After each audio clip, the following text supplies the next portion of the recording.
this is really where you come in as an expert who has done a really great series with Tim Banal and Banal of America about COVID. You're not bought and paid for by anybody, and you've got the education to speak authoritatively on these things. What do you think the future of COVID is? I mean, before the fear was it will come back in the fall or the winter and it might be worse, or it probably will be worse than it is now. But now that we've been out in the streets together, is this even going away for the summer?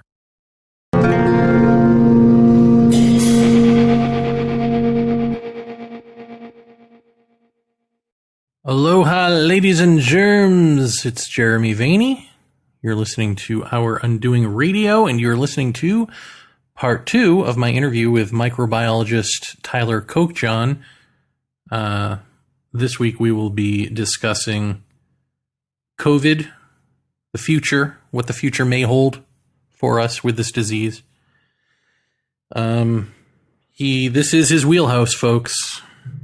He is a newly retired university professor dealing with such things. So he is a doctor you can trust. He is beholden to no one. For those of you who are paranoid about such things, sometimes for good reason, sometimes not. So he's going to give us the skinny on what he sees moving forward, because Lord knows this ain't going away anytime soon. One cool thing about this episode is that we recorded it months and months ago. So you can already test Tyler. You can gauge whether or not his predictions moving out of summer are true by what he talked about seeing would likely happen over the summer in his crystal ball, or whatever it is doctors use. Then we'll get into some of the environmental issues pertaining to the extinction event, as he calls it, that we find ourselves in, or at least the potential extinction event. It's certainly been an extinction event for a number of species of animals, plants, peoples living in the Amazon. Of course, we haven't cared about that. We've cared about it, some of us, in passing. We read these articles, throughout the 90s and aughts, as they say. And we go, oh, that's horrible. However many cajillions of species of whatever go extinct every day. That's terrible. Anyway, what's on TV? I mean, this has kind of been our lives, right? We read about dying birds and then we play Angry Birds. And we feel helpless and we feel hopeless. And it seems that helplessness, to me anyway, and that hopelessness, they've given way to, in a lot of people, to nonsensical conspiracy theories, given way to believing that you are more educated as someone with zero education in a specialty like, say, microbiology, that you're more educated than a doctor is.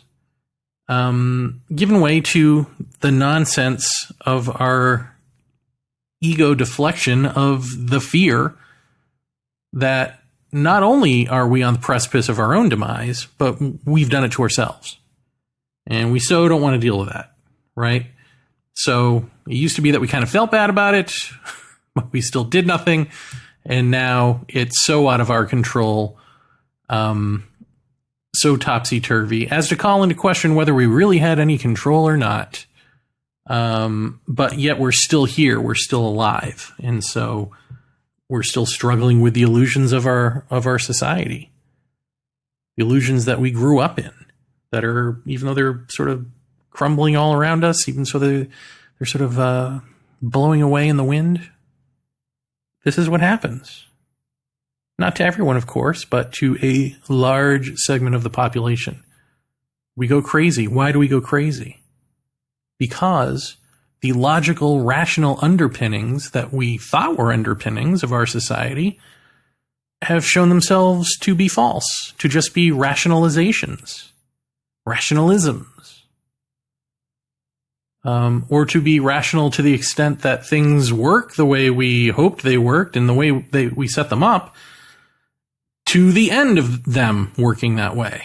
And now here we are living at the end of the way we've set up society. It's no longer feasible to destroy large swaths of forest for, like, IKEA furniture, right? Sorry, IKEA. They're always the punching bag, right? Ever since Fight Club. But you get the point. We're at the end of this working for us. We're at the end of being able to ignore how it was never really working for us all along, just the illusion of it, because we were comfortable for a while. And so the big reveal is that we were crazy all along. It's just now we know it. And instead of dealing with it, we're going in deep. We're in this for the long haul. But anyway, maybe that's its own episode somewhere down the line. Who knows? Let's get to this episode with Tyler Kochon. And let's begin where we're all at right now, still. At least in America. COVID-19. What do you think the future of COVID is? I mean, before the fear was it will come back in the fall or the winter and it might be worse, or it probably will be worse than it is now. But now that we've been out in the streets together, is this even going away for the summer? That's a very good question. And the problem with the virus is that it's so new. There are a lot of things that we learn on the fly. And so one thing that we have going for us here is that in warm weather and with some distance, obviously they're not maintaining good social distancing guideline recommendations, but it could be that it's not as bad it's not that huge of a risk for transmission that maybe we're kind of lucking out here because we're largely out of doors. The other thing that has been hypothesized, but remember this is a hypothesis, is that when they tear gas people, they're setting the stage for the virus to spread better. And that's eminently logical, but we don't know if that's how it really works. And so if you've ever been hit with tear gas, you know that it does make your eyes start to water. I mean, it's really bad news. But I don't know how the virus would fare against that chemical either. And so that remains to be seen as to where we're going in terms of the disease. You know, will the social unrest, will it lead to more infections? I suspect that it will. But right now, I can tell you, I'm looking at some of the states, including my own, and I think that they relaxed the restrictions too soon, and I think we're heading for trouble. I don't believe that we're going to get a summer break. I think we're going to have, this is just an opinion, okay, another hypothesis. I'm looking at the data, and I'm saying we're going to have a lot of locations. It will not be the same across the U.S. because there's so many different situations now. We will have outbreaks, periodic spark-ups, flare-ups, and I'm praying that we don't overtop the emergency room capacity. And I'm seeing the first reports today in our area that maybe there's something to worry about. So, Jeremy, I don't think that we have this thing totally controlled everywhere, and I think it's a beast, and we're gonna have trouble with it for quite a while. And hopefully, we can get through this without too many people losing their lives. But we've already got all the indications are there that this is not going to be very pleasant. Well, and part of the way that they can reopen and pretend that none of this is happening is to not test enough. Are we still not testing enough? You could argue that if we tested everybody, I mean, some of the plans are really kind of too far out there. What people have really wanted, I think, and tried to implore public health authorities to do is, yes, test as necessary for diagnostic purposes and try to get that the backlog cleared so that could be made available in a clinically useful time period. So we can cohort patients better, keep healthcare employees from becoming infected, keep it away from others. But what people are really concerned about and worried about is if we can keep sort of like a lid on this, it'll be through finding people who are diagnosed and then going back and saying, okay, now where do you work? Do you work inside? Do you have family members with you in the same household? That's the contact tracing. And then testing those people and trying to find out which of them are positive. And then, just giving them an indication like, yeah, you know what? You probably have this. So you want to be very careful. If you go out, wear a mask or maybe don't go out at all. That's the sort of testing, what I would call directed or strategic testing program. Instead of trying to say, oh, yeah, we got to do everybody. Well, no, that won't save us either. We got to do this the right way. So I personally believe, yeah, we're a little behind on this, certainly in some areas, and we've got a ways to go to improve that. I think there have been some indications that maybe people have adopted the idea, like, yeah, if you test, you're just going to find it. So what the heck? I hope that's really not true. I hope that's just me being overly suspicious. Well, and the one thing I hear people say is like it's under 1% of all cases is the mortality rate, but I don't understand that because it's actually like 5 or 6%, at least in the United States, right? It depends. One of the things that you have going for you. Well, I mean, if you have a couple of million people who get it, and then you've got a little over 100,000 people who die from it, isn't that 5 or 6%? Like just doing the math? Yeah, math. Yeah. Yeah, that thing. I failed math, and even I know. Well, actually, okay, Carol did the math. Let's be honest. I didn't do any math at all. It's yes and no. When you go ahead and you take a look at cases, what we have now are, let's assume accurately, formally diagnosed cases, tested cases. And then from that, we know that maybe 15% of the people who show up with symptoms will end up with severe cases and hospitalized. And then 10% of those will unfortunately die. And so we can see that. But in terms of the total take of the disease, if you want to put it that way, we have a large number of people who don't get sick enough to even show up to get a test. Now, in the past, they couldn't because there weren't enough tests. But anyway, let's assume that they could. We have a large number of people who are either asymptomatic or mildly afflicted. And what will happen is when we do the antibody tests, the total case fatality rate will in fact drop. And so we could be under a percent by the time we're done, which would put it in line with a really bad flu, okay, in the realm of what the 1918 killer flu could do.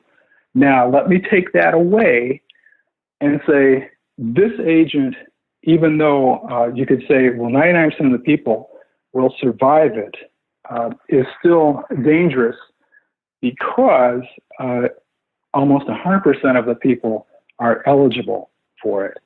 So if it only kills, right, I shouldn't use that word.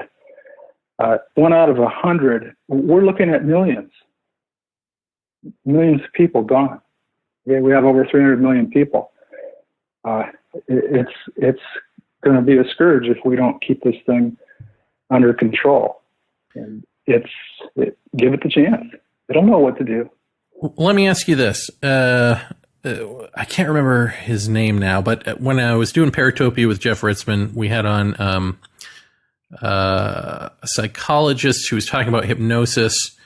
And one of the things he said that stuck with me, which apparently wasn't his name, is that there's a difference between a psychologist who's practicing and one who is a professor. That those who are in the education system tend to keep up, because they have to, with all the latest findings, and someone who's out doing their practice might not be as up to date because they're no longer reading those same journals. Does that apply to COVID as well? Like when we're talking about finding sources online of information who are doctors who have conflicting information, would it behoove us to note whether or not they are with a college or a university or not? Or does it not work that way for something like this? COVID is a great equalizer in this regard, Jeremy, because nobody knows nothing, right? It's pretty new. And so the first thing we tried to do is extrapolate from what we believe were related cases like SARS 2002, 2003, and say, well, it'll do this, it'll do that. And it turns out, no, it does its own thing. And so, and again, the errors, and there have been plenty, have come from people who are very accomplished. And so, because we just didn't know, and so we made kind of our best, I guess it's a guess, I guess, but we did, people looked at it and said, well, I think, but we're, hypothesizing. And we forgot to mention that we actually don't know this for a fact.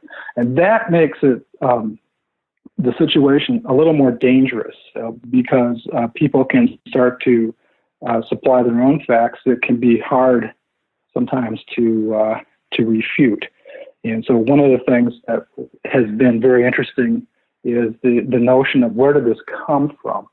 And so we think, oh, yeah, it's like SARS. So therefore, it must have come from a wet market, and we will find it in the pangolin or some other animal, that's the scaly anteater. And when we've gone and looked, we haven't quite been able to pin it down. We've got now a more comprehensive examination just published in Nature, I think it was, where it looks like it's pretty closely related to things that do come out of bats, but we don't have like the smoking gun, dead civet cat. We didn't track it down as quickly and easily as they did with SARS. And so once you've got a gap like that, then other people can fill in what they wish, nefarious or otherwise.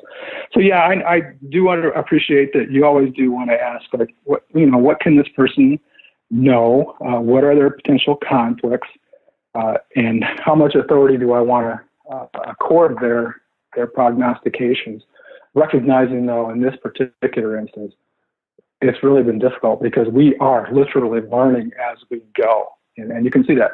First, you don't need a mask. Now they're asking you to use a mask because it would help if you don't realize you have the infection from perhaps transmitting it onward to the next person.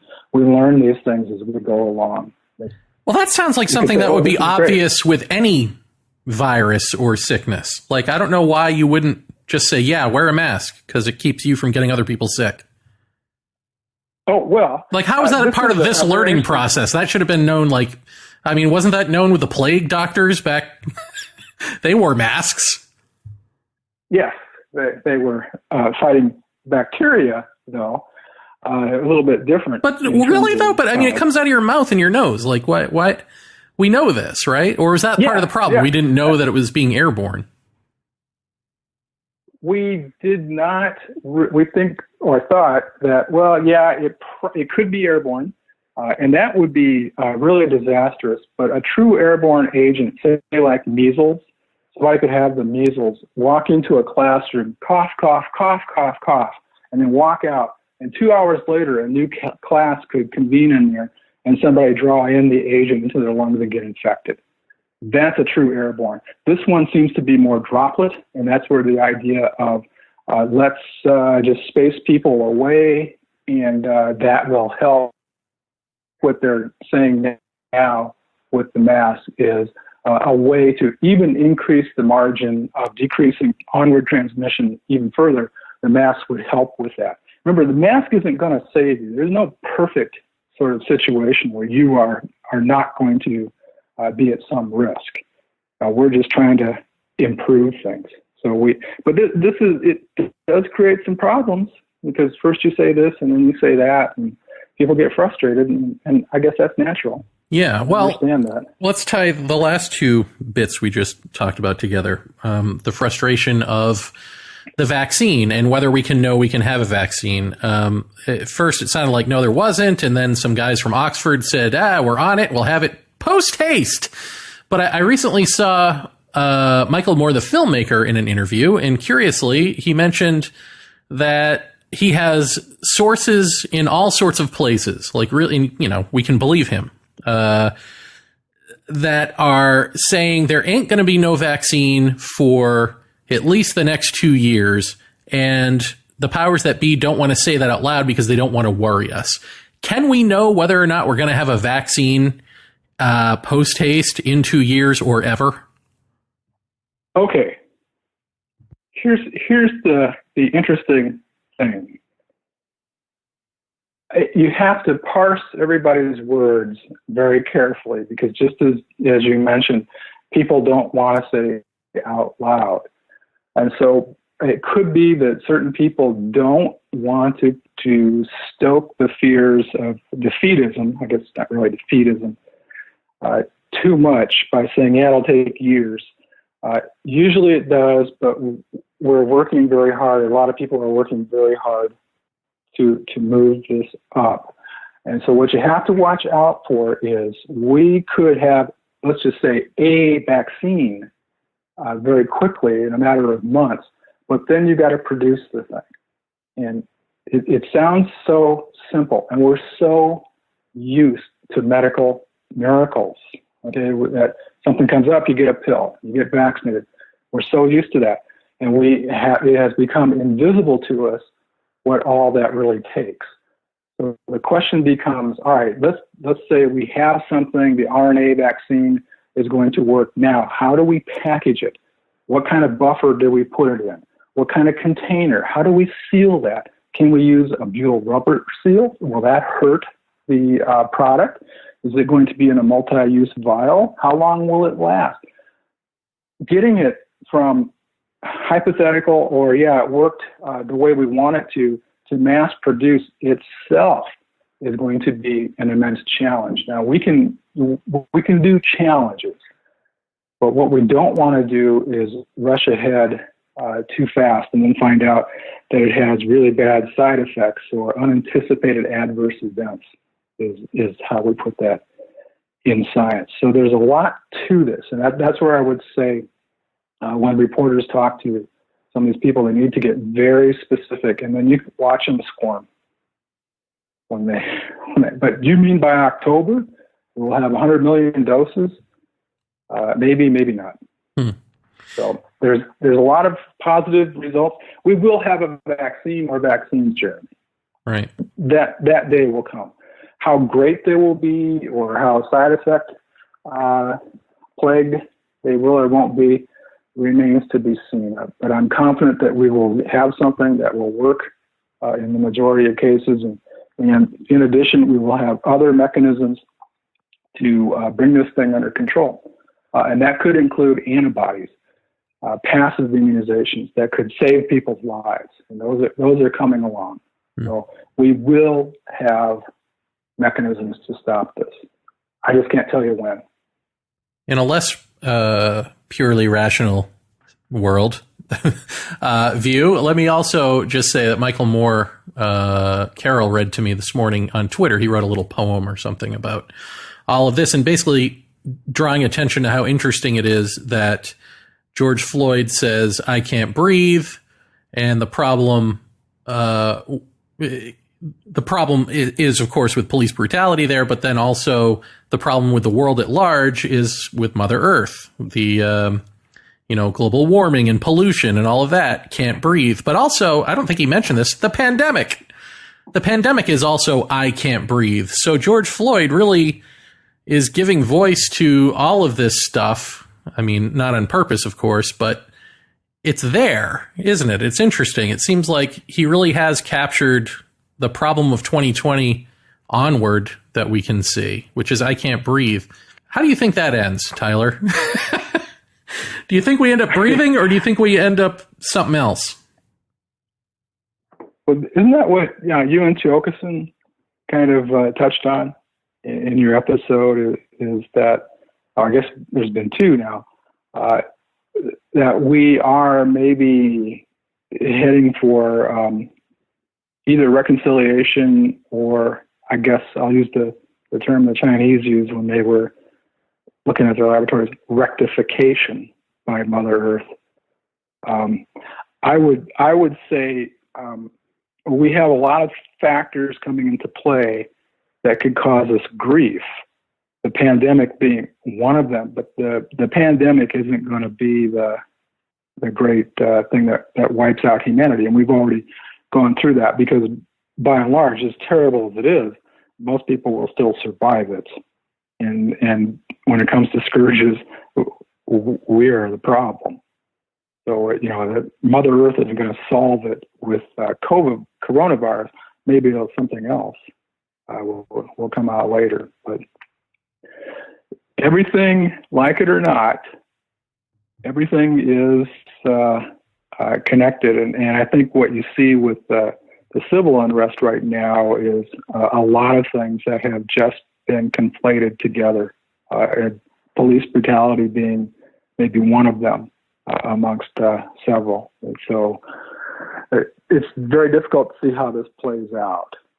It's very difficult, from my standpoint, to see how we survive as a society when we have our leaders so determined to overturn all of the environmental regulations that they possibly can. I don't see how that benefits anybody in the long term. And how far sighted they are or aren't, I don't understand. I just see this as a very baffling move because we all breathe the same air.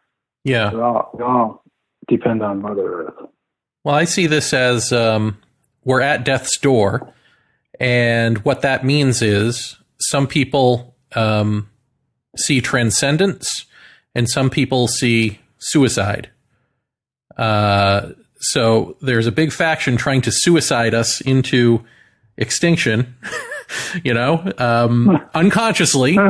And, well, some of them are conscious, right? Like the fundamentalists with their rapture and this sort of thing, because nobody came to save them. So let's get the road on the show here and get the apocalypse going. I mean, I'm sure there's some of that. But I mean, really, we're at the death of, if not our species, then certainly our society, certainly civilization as we quote unquote know it. This separate self sense that, lives in exclusion to and above all else. That mind has to go. So it's either going to go kicking and screaming and taking everyone with it, or it's going to, reflect upon itself and in that moment vanish. But here we are collectively. I mean, it's been an individual thing forever and ever, and that hasn't worked. So here we are collectively, and we keep getting these, what I would say are chances at doing it, or glimpses, things that you can't ignore, punches in the face, punches in the gut.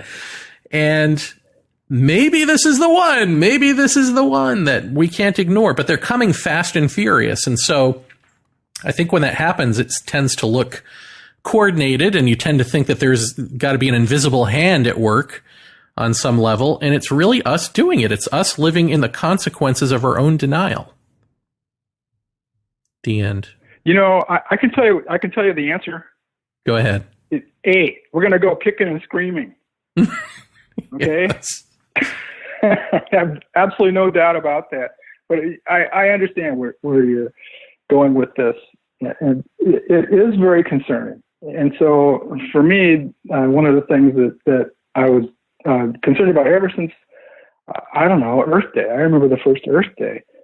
The concern that we're really not doing the right things. And Jeremy, I'm not sort of saying anything for effect here.